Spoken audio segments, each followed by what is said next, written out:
Grandpa's smile faltered first. Then my father's fork slipped, clattering against china, loud enough to slice the air open.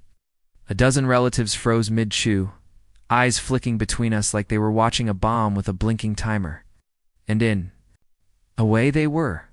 I sat there, hands folded neatly, pretending not to notice the heat building behind my father's expression, the kind he saved for moments he couldn't control.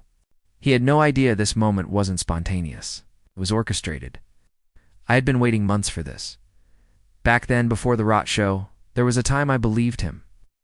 My father, the provider, the anchor, the man whose stories shaped my childhood. I trusted him when he said, "I'll take care of everything."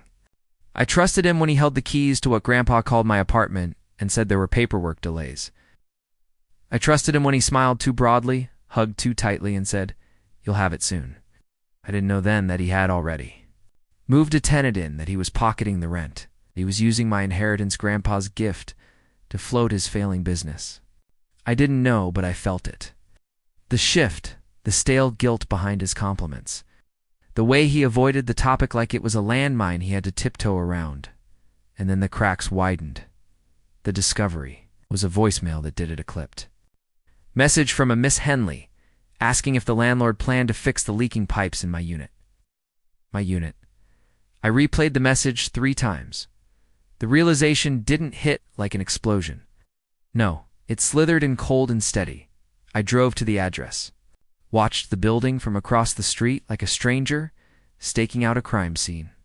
When the tenant finally stepped out, I asked a simple question. "How long have you lived here?"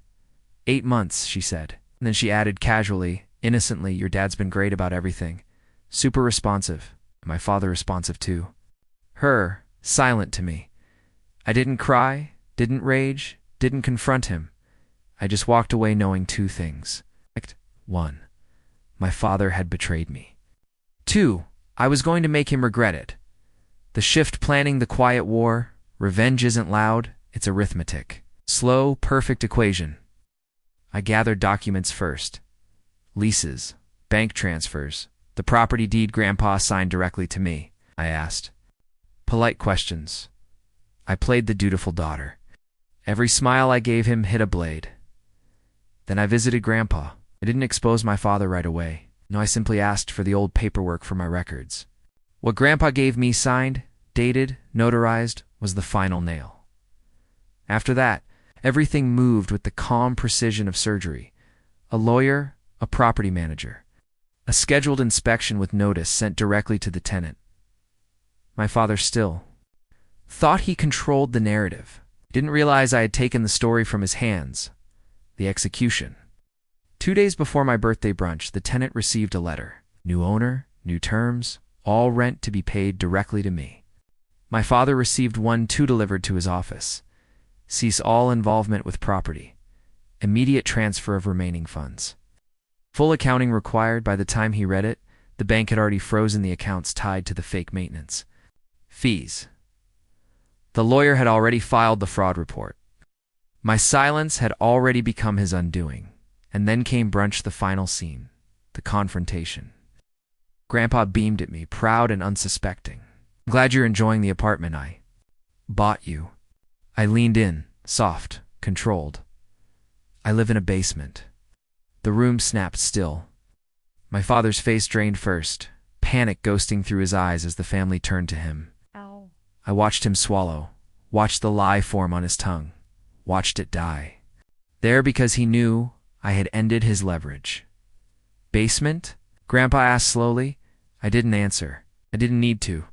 I simply placed the folder, the deed, the tenant statements, the bank records on the table between us. My father stared at it like it was a detonator.